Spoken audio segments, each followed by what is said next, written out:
انا اعطیناک الکوثر. میں جلدی سے اب اس کو سورت کو بھی مکمل کر دوں تاکہ یہ ہماری سورت کمپلیٹ ہو جائے. ترجمہ کر دیتا ہوں. انا اعطیناک الکوثر، اے نبی ہم نے آپ کو عطا کی کوثر. فصلی، پس آپ نماز پڑھیے، لربک اپنے رب کے لیے، ونحر اور قربانی کیجیے. انا بے شک، شانئک آپ کا دشمن، هو الابتر وہی دم کٹا ہے، وہی اسی کی نسل ختم ہوگی، اسی کا ذکر خیر ختم ہو جائے گا، وہی ناقص ہے، اس کا کوئی نام لینے والا ان کے بعد نہیں ہوگا. سمجھ رہے ہیں بات کو؟ اس صورت کا میں شان نزول بتا دیتا ہوں آپ کو، کچھ اس کی فضیلت کیا ہے اور اس کی تفسیر کیا ہے. یہ آپ کو تحریری شکل میں مل جائے گی، لہذا لکھنے کی ضرورت نہیں ہے. ٹھیک ہے؟ جیسے سورہ فلق اور سورہ ناس کا خلاصہ مل گیا نا آپ لوگوں کو. کس کس کو ملا ہے؟ سب کو مل گیا؟ آپ کو نہیں ملا؟ نیٹ سے دیکھ لیں، مل جائے گا انشاءاللہ. کب سے بھیجا ہوا ہے؟ اس کے بعد اذا جاء نصر اللہ قل یا ایھا الکافرون، ان صورتوں کے بھی آپ کو خلاصے سورہ اخلاص کا مل جائے گا انشاءاللہ. تو یہ جو بھی بتا رہا ہوں یہ بھی تحریری شکل میں آپ کو دے دیا جائے گا. اس صورت کا شان نزول یہ ہے کہ رسول اللہ صلی اللہ علیہ وسلم کو اللہ تعالیٰ نے حضرت خدیجہ سے 2 بیٹے دیے تھے. ایک کا نام تھا قاسم اور ایک کا نام تھا ابراہیم. آپ صلی اللہ علیہ وسلم کی جتنی بھی اولاد ہوئی ہے صرف حضرت خدیجہ سے ہوئی ہے. حضرت خدیجہ کے علاوہ آپ کی اولاد کسی اور زوجہ سے نہیں ہوئی. حضرت خدیجہ سے 4 بیٹیاں تھیں اور 2 بیٹے. ایک بیٹے کا نام قاسم، دوسرے کا نام ابراہیم. قاسم کی جب ولادت ہوئی ان کا بھی انتقال ہو گیا، اور ابراہیم کی ولادت ہوئی تو ان کا بھی انتقال ہو گیا. عرب میں نرینہ اولاد کی بڑی اہمیت تھی، کیونکہ انسان کا نسب اس کی نرینہ اولاد سے چلتا ہے، بیٹیوں سے نہیں چلتا. بیٹیاں تو غیروں کی ہوتی ہیں، رخصتی ہو کے دوسروں کے ہاں چلی جاتی ہیں، ان کے نسل میں اضافہ کرتی ہیں، ان کی نسل بڑھاتی ہیں. اپنے شوہر اور اپنے شوہر کے ددیال کی نسل میں اضافہ کریں گی. وہ اپنے باپ کی نسل میں اضافہ کون کرتا ہے؟ بیٹا. کیونکہ نسب کس سے چلتا ہے؟ باپ سے چلتا ہے، سوائے بلاول بھٹو کے. بلاول بھٹو کے بارے میں کہتا ہوں کہ بلاول بھٹو اسلامی تاریخ، غیر مسلموں کے ہاں تو ماں سے چلتا ہے جو نیچر کے خلاف ہے، لیکن اہل اسلام میں، اسلامی تاریخ میں سوائے بلاول بھٹو کے آج تک کوئی ایسا شخص پیدا نہیں ہوا جس کے نسب اور خاندان ماں سے چلتا ہو. بلاول بھٹو زرداری کے بیٹے ہیں، مگر خاندان ان کا کیا کہلاتا ہے؟ قوم جو آخر میں لگتی ہے وہ بھٹو کہلاتی ہے، حالانکہ وہ بھٹو ان کی والدہ تھیں، ان کے والد محترم بھٹو نہیں. تو سیاست میں انہوں نے نسب ہی کو بگاڑ دیا اپنا. سمجھ رہے بات کو؟ تو یہ سیاسی لوگ اتنے خطرناک ہوتے ہیں کہ یہ اپنے باپ کے نسب کو بدل دیتے ہیں سیاست کے چکر میں، کیونکہ زرداری لگے گا تو ووٹ نہیں ملیں گے، ووٹ بھٹو کے نام کو کیش کرانا ہے. خیر، تو رسول اللہ صلی اللہ علیہ وسلم کے 2 بیٹے ہوئے، دونوں کا انتقال ہو گیا. عرب میں بے اولادی کو بھی معیوب سمجھتے تھے، کیونکہ آپ کی نسل چلے گی بیٹوں سے، اور بیٹے ہیں جو باپ کی بہت زیادہ عزت کا ذریعہ بنتے ہیں. بیٹیوں کے اپنے فضائل ہیں، لیکن ظاہر ہے نسل بیٹیوں سے نہیں چلتی. تو جب نبی صلی اللہ علیہ وسلم کے دونوں بیٹے مر گئے، دنیا سے چلے گئے، تو عاص ابن وائل بہت بڑا دشمن تھا اہل اسلام کا، وہ اور قریش، دیگر قریش، وہ یہ کہنے لگے کہ محمد صلی اللہ علیہ وسلم معاذ اللہ ابتر ہیں. کیا مطلب؟ ان کی نسل ختم، اور ان کا نام لینے والا ان کے بعد دنیا میں کوئی نہیں ہوگا، کیونکہ بیٹے ہی نہیں ہیں. تو یاد کون رکھے گا؟ اولاد ہی نہیں ہے، باپ دادا کے نام کون لے گا؟ اولاد تو ہے ہی نہیں، بیٹیاں ہیں. سمجھ رہے بات کو؟ آپ صلی اللہ علیہ وسلم کو اس طعنے سے تکلیف ہوتی تھی، تو اس پر یہ صورت نازل ہوئی کہ اے نبی آپ کا ذکر ختم نہیں ہوگا، آپ کی روحانی اولاد بہت ہوگی. باقی اللہ نے آپ کو بیٹا کیوں نہیں دیا، یہ دیا تو اٹھا کیوں لیا، اس کی حکمت ایک اور مقام پہ بیان کی گئی ہے، وہ میں بتاتا ہوں آپ کو بعد میں. لیکن بتایا گیا کہ اے نبی آپ کا ذکر ختم نہیں ہوگا، بلکہ یہ جو کہہ رہے ہیں نا کہ آپ کو خیر نہیں ملی، ابتر اسے کہتے ہیں جس کی نسل میں یا جس کو، کیونکہ جس کی اولاد نہیں ہے نا اس کو یہ سمجھا جاتا ہے، اور حقیقت بھی ایسا ہی ہے کہ بہت بڑی خیر سے محروم ہو گیا. وہ بڑھاپے میں خدمت کے لیے نہیں ہے، کاروبار سنبھالنے کے لیے کوئی نہیں ہے، دین کے مشن کو آگے لینے کے لیے، چلانے کے لیے نہیں ہوگا، اور تذکرہ نسل میں نہیں ہو سکے گا. تو یہ ساری بھلائیوں سے انسان محروم ہو جاتا ہے. تو نبی کو تسلی دی گئی، انا اعطینا الکوثر، اے نبی ہم نے آپ کو خیر کوثر کہتے ہیں خیر کثیر کو، بہت زیادہ بھلائیاں ہم نے آپ کو عطا کر دی ہیں. کوثر سے نہر کوثر تو ہے، لیکن کوثر کا جو لغوی مطلب ہے، ڈکشنری میں جو مطلب ہے وہ کیا ہے؟ اصل میں حوض کوثر کو نہیں کہتے، بلکہ کسے کہتے ہیں؟ خیر کثیر. اے نبی ہم نے آپ کو خیر کثیر عطا کی ہے، جس میں کیا ہے؟ نبوت، عزت، آپ کا قیامت تک تذکرہ ہوتا رہے گا. یہ ساری چیزیں ہم نے آپ کو عطا کر دی ہیں، لہذا ان کے تانوں سے پریشان ہونے کی ضرورت نہیں ہے. ان کے نرینہ اولاد ہوگی تو بھی ان کا تذکرہ نہیں ہوگا، اور آپ کے نرینہ اولاد نہ ہو کے بھی آپ کی روحانی اولاد قیامت تک باقی رہے گی اور آپ کا تذکرہ بہت زیادہ ہوتا رہے گا. یہ خیر کثیر ہم نے آپ کو عطا کی ہے. پھر اسی خیر کثیر میں سے ایک خیر حوض کوثر بھی ہے، جس کا نام کوثر اس لیے رکھا گیا کہ وہ ایک پانی کی نہر ہے جو نبی صلی اللہ علیہ وسلم کو قیامت کے دن دی جائے گی، اور آپ صلی اللہ علیہ وسلم خود بھی اس سے پئیں گے اور اپنے امتیوں کو بھی اس سے پلائیں گے. اس پانی میں بھی اللہ نے خیر کثیر رکھی ہے. وہ خیر کثیر کیا ہے وہ ابھی انشاءاللہ میں بتاؤں گا. تو اس کا مصداق یعنی یہ آیت منطبق ہوتی ہے حوض کوثر پر بھی. ٹھیک ہے، تو یہ تو اس کا شان نزول ہے کہ اللہ نے بتا دیا کہ یہ جو آپ پر طنز اور طعنے کر رہے ہیں یہ لوگ ہیں جن کی نسل ہے ختم ہونے والی. ان کا نام لینے والا کوئی بھی نہیں ہوگا. بڑے بڑے سرداروں کے نام تو لیا جاتا ہے ان کا آج، لیکن اچھے جذبے سے نہیں لیا جاتا. ان کا نام برائی کے طور پہ لیا جاتا ہے. یہ تو اس سورت کا ہو گیا شان نزول. اس سورت کی فضیلت کیا ہے؟ حدیث میں آتا ہے، صحابہ کہتے ہیں کہ ہم بیٹھے ہوئے تھے رسول اللہ صلی اللہ علیہ وسلم کے ساتھ مسجد میں. آپ صلی اللہ علیہ وسلم پر ایک دم کچھ غنودگی سی طاری ہوئی، بے ہوشی کی کیفیت طاری ہوئی جیسے وحی میں ہوتی تھی. تو اس کے بعد جب آپ صلی اللہ علیہ وسلم بالکل بیدار ہوئے ہیں، نارمل حالت میں آپ صلی اللہ علیہ وسلم آئے ہیں، تو بڑے خوش تھے اور آپ صلی اللہ علیہ وسلم نے اس سورت کی تلاوت کی. اللہ کے نبی پر جب وحی آتی تھی نا تو جیسے ہی آپ صلی اللہ علیہ وسلم ہوش کی حالت میں آتے تھے تو فوراً ان آیتوں کی تلاوت شروع کر دیا کرتے تھے تاکہ میں بھول نہ جاؤں. تو آپ نے فوراً بسم اللہ الرحمن الرحیم پڑھا اور انا اعطیناک الکوثر فصلی لربک وانحر ان شانئک ھو الابتر. یہ آیتیں نازل ہوئیں اور آپ نے فوراً ان آیتوں کی تلاوت شروع کر دی. جب یہ شروع ہوئی تو صحابہ نے پوچھا یہ کوثر کیا چیز ہے؟ آپ صلی اللہ علیہ وسلم نے فرمایا میرے رب نے مجھے بشارت دی ہے کہ قیامت کے دن مجھے ایسی نہر ملے گی. وہ نہر ایسی ہے کہ اس کے جو پیالے ہیں جس سے لوگ پانی پئیں گے وہ چاندی کے ہیں، اور ان کی تعداد ان پیالوں کی گلاسوں کی اتنی ہے جیسے آسمان کے ستارے، اور اس نہر کا پانی برف سے زیادہ سفید ہے اور شہد سے زیادہ میٹھا ہے، اور میری امت میں کوئی بھی اس کا پانی پیے گا تو اسے کبھی بھی پیاس نہیں لگے گی. میدان حشر میں جو لوگوں کا سب سے بڑا مسئلہ ہوگا وہ پیاس ہوگا، سب سے بڑا مسئلہ. اور کہتے ہیں سمندروں کا پانی بھی اگر پی لے کوئی ساتوں سمندروں کا تو اس کی پیاس نہیں بجھے گی.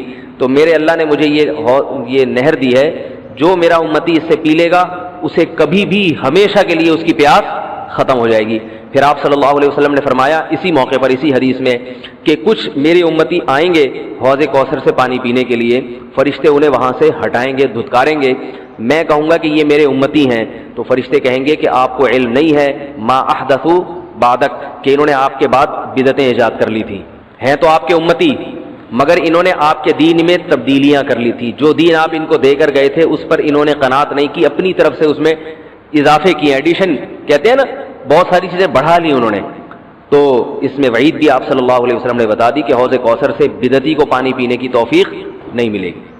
تو یہ تو اس صورت کی فضیلت ہو گئی. اب اس صورت کے مضامین کیا ہیں، تفسیر کیا ہے اس کی، اس کے اسباق کیا ہوتے ہیں، یہ انشاءاللہ پھر. تو جب نبی صلی اللہ علیہ وسلم نے فرمایا نا کہ تم موت کے بعد دوبارہ زندگی ملے گی، تمہیں اللہ کے سامنے حساب و کتاب دینا ہے، تو وہی مشہور سوال تھا سأل سائل بعذاب واقع. اللہ فرماتے ہیں واقع کب ہوگا یہ تو میں نہیں بتاؤں گا، میرا اصول ہی نہیں ہے کہ میں قیامت کا علم بتا دوں. لیکن اتنی بات ہے للکافرین لیس لہ دافع، جو بھی اللہ کا منکر ہے، اللہ کو نہیں مانتا، اللہ کے حکام کو فالو نہیں کرتا، جب وہ عذاب آئے گا تو دنیا کی کوئی طاقت اس عذاب سے ان کو بچا نہیں سکے گی. تعرج الملائکۃ والروح الیہ فی یوم کان مقدارہ 50,000 سنہ، 50,000 سال کا ایک دن ہوگا. کہیں 1,000 سال اللہ نے ذکر کیا میدان حشر کے بارے میں، کہیں 50,000 سال. تو علماء نے بیان کیا یہ لوگوں کے حالات کے حساب سے ہوگا. یہ ٹائم کے جو یونٹ ہے نا یہ ہر ایک کے حق میں مختلف ہوتے ہیں. دیکھو جب ہم پیدا ہوئے تو ہم کائنات کو بننے کے اربوں سال کے بعد پیدا ہوئے ہوں گے نا، تو کیا ہمیں انتظار کرنا پڑا؟ بولو نا کیا ہو گیا؟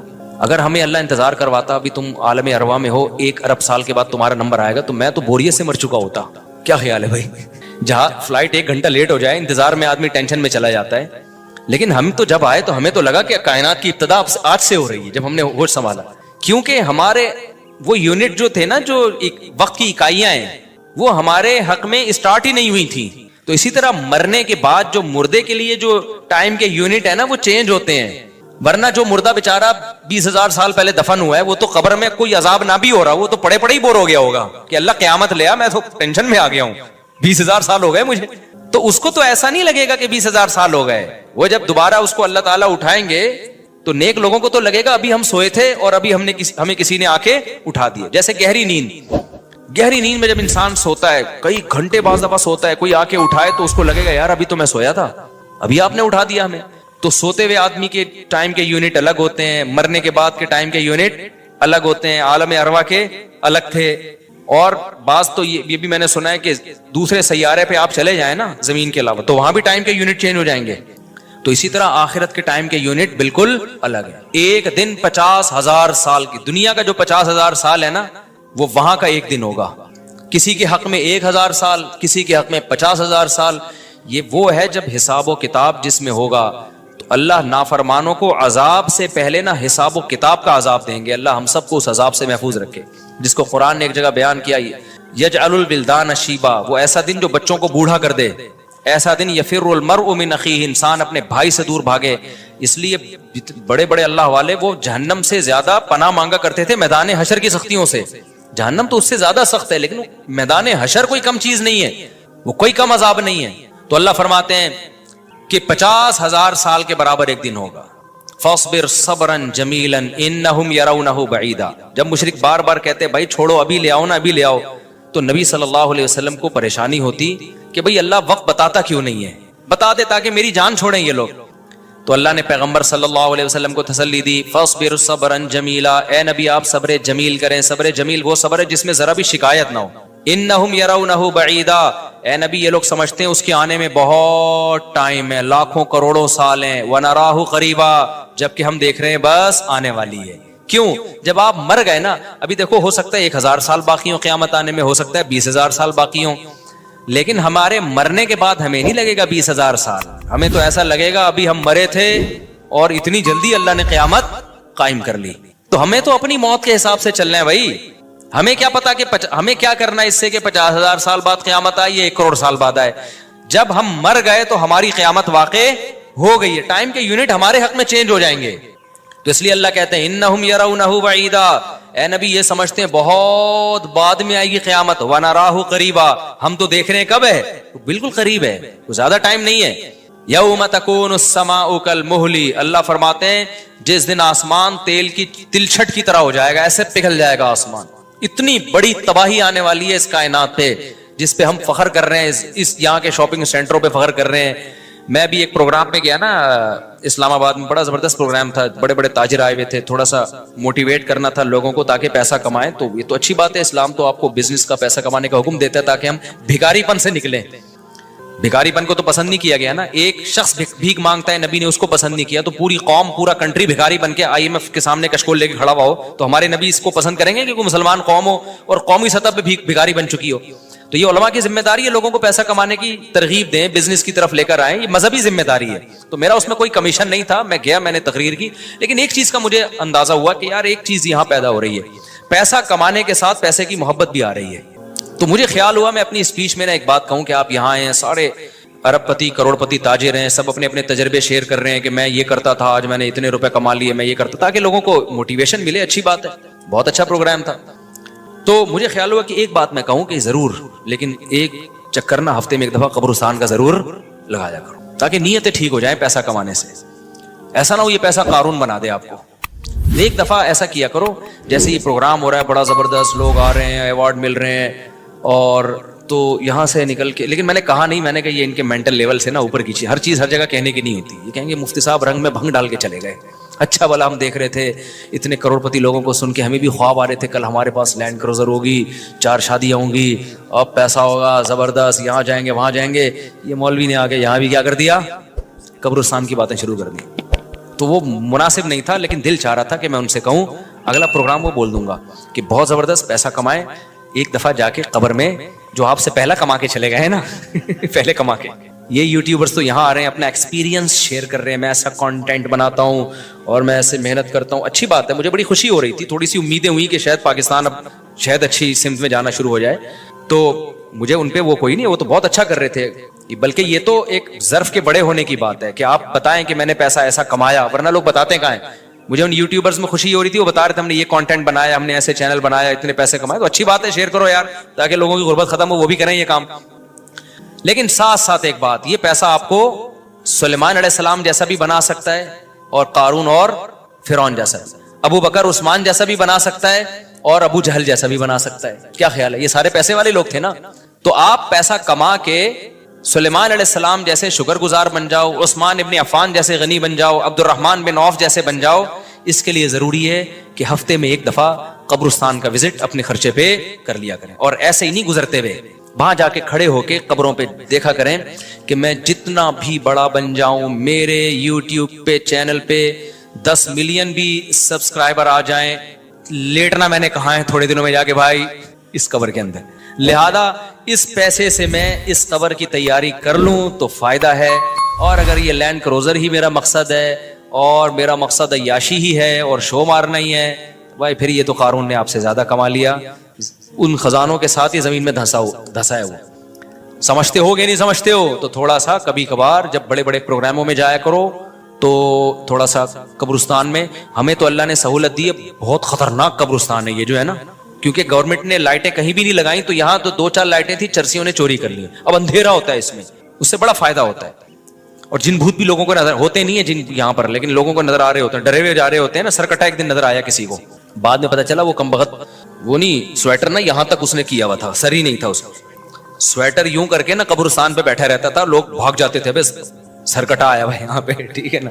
تو آپ یہ جو ہمیں اللہ نے بڑی سہولت دی ہے, کبھی کبھار ایسا کیا کرو, یہاں چلے جاؤ. رات کے وقت جاؤ گے تو جیسے آپ نے انرجی اپنی خرچ کرنی ہے نا, تو کہتے ہیں ڈاکٹر 1 گھنٹے کی واکنگ سے 15 منٹ کی جاگنگ بہتر ہے. 15 منٹ کی جاگنگ میں اتنی انرجی لگ جائے گی جو 1 گھنٹے کی واکنگ میں نہیں ہوگی. تو دن میں قبرستان 100 دفعہ جانے سے بہتر ہے رات میں 2:30 بجے 1 دفعہ چلے جاؤ. بس رات میں 2:30 بجے 1 دفعہ چلے جاؤ, اور وہاں جا کے بیٹھو, بیٹا آنا کہاں ہے, یہی آنا ہے. اور یہ جو لیٹے ہوئے ہیں نا, یہ سارے غریب نہیں تھے, ٹھیک ہے نا. ان میں بہت سارے کروڑ پتی تھے, ارب پتی تھے, 4 شادیوں والے بھی تھے, 1 والی بھی تھے, اور بچوں والے بھی تھے, بغیر بچوں والے بھی تھے, جوان بھی تھے, بڈھے بھی تھے, 30-30 سال کے بھی تھے, 15-15 سال کے بھی تھے, 6-6 مہینے کے بچے بھی تھے. کیا نظر آ رہے ہوں گے قبریں, جا کے دیکھو. کل ہوس اس طرح سے ترغیب دیتی تھی مجھے, وہ ایک شاعر نے بڑا شعر کہا ہے کہ مجھے ہوس جو ہے نا وہ ترغیب دیتی تھی. ہوس نہیں ہوتی پیسوں کی, دولت کی, کہ یہ سکندر ہے, وہ کہ جو ہے نا, مجھے پورا شعر یاد نہیں, 20 سال ہو گئے سنے ہوئے اس کو. اس کا خلاصہ بتا رہا ہوں کہ ہوس مجھے ترغیب دیتی تھی کہ بھائی پیسہ کماؤ, پھر یہ عیاشی اور اتنی عزت اور ایسا کچھ ہوگا اور بڑے مزے ہوں گے نا, اور نائٹ کلب جائیں گے, شرابیں پیئیں گے اور یہ کچھ کریں گے. کہہ رہے ہیں ایک دن کیا ہوا, مجھے جو ہے قبرستان سے میرا گزرنا ہوا, تو مجھے جو ہے نا میری ہوس نے جو ہے نا مجھے 2-4 قبریں دکھائیں اور کہا یہ سکندر ہے, یہ دارا ہے, یہ کیکاؤس ہے. یہ سکندر اعظم کی قبر ہے, لاکھوں باندیاں تھیں اس کے پاس. آپ تو 2-4 گرل فرینڈ پہ فخر کر رہے ہو, گرل فرینڈ نہیں, لاکھوں باندیاں. گرل فرینڈ آپ کے تابع نہیں ہوتی, باندی تو جیسے آپ بولو گے بھائی جو کام آپ اس کے ذمہ لگاؤ گے وہ بھاگ نہیں سکتی, نوکر ہے آپ کی. تو اتنی بڑی بڑی دنیا انہوں نے روئے زمین پہ حکومتیں کی ہیں. آج قبروں کے اندر یہ دارا ہے, یہ کیکاؤس ہے, یہ سکندر اعظم ہے. بڑے بڑے بادشاہوں کی قبریں آپ کو نظر آئیں گی پڑے ہوئے اندر. اب نئے زمانے میں شعر کو ہم یوں چینج کر دیں گے, یہ 10 ملین والا ہے سبسکرائبر تھے, یہ 20 ملین والا, یہ 50 ملین والا. ایک ایک کلپ بعض ایسے مشہور ہو جاتے ہیں, کھجا بھی رہے ہوں گے نا, بس یہ اپنی کھجانے کی ویڈیو ڈال دیں یوٹیوب پہ, لاکھوں روپے کما لیتے ہیں بیٹھے بیٹھے. بعض ایسے مشہور ہو گئے, کچھ بھی نہیں کرے نا, بس وہ کہے کہ ناڑا باندھتے ہوئے دکھا دیں, میں ناڑا باندھ رہا ہوں, میں ناڑا ایسے ٹائٹ کرتا ہوں, زار بند ایسے ٹائٹ کرتا ہوں. اتنے مشہور ہو گئے ہیں وہ, بس لوگ دیکھنا چاہتے ہیں. لوگ پتہ نہیں کیا ہو گیا اب. اللہ یار, وقار زکا نے کل ایک بڑی اچھی ویڈیو وائرل کی ہے یوٹیوبرز کے بارے میں, کہ اب میں وہ یوٹیوبرز کی وہ ویڈیو پہ جو اس نے کمنٹس کیے وہ تو نہیں بتاؤں گا, کیونکہ اس پھر وہ اس کا نام لینا کسی کا ٹھیک نہیں ہے. اس نے کہا یار یہ عجیب ولاگر عجیب ٹائپ کے آ رہے ہیں, کچھ بھی کر لو, کچھ بھی کر لو, ملین ایک ایک دن میں 1 ملین ان کے ویوز ہو جاتے ہیں. تو انہوں نے کہا یہ ان ولاگرز کا قصور نہیں, یہ قوم کا قصور ہے. اس نے بڑی اچھی بات کی, اس نے کہا یہ قوم کدھر کو جا رہی ہے بھائی. واش روم میں بیٹھا ہوا بندہ دکھا رہا ہے, دیکھیں آدھا اوپر والا دکھا رہا ہے. میں کہتا ہوں اگر وہ نیچے والا پورشن دکھا دے نا, یوٹیوب چینل بند کر دے گا, بولے گا بھائی اتنے سبسکرائبر اتنا کراؤڈ ہم برداشت نہیں کر سکتے, ڈی مانیٹائز کر دے گا یار. کہے گا بھائی یہ ہمارے بس میں اب. تو لوگوں کی نیچر دیکھو یار, کچھ بھی جو مشہور ہو جاتے ہیں, ایک دفعہ مشہور ہو گئے نا, بس اب کچھ بھی کریں گے. گالی دے رہے ہیں, وہ ویڈیو آ گئی, کھجا رہے ہیں, لوگ دیکھ رہے ہیں کیسے کھجاتے ہیں. یہ تو لوگ عجیب ہیں. بہرحال جو ہو رہا ہے میں تو مارکیٹ میں وہی بتاؤں گا نا آپ کو.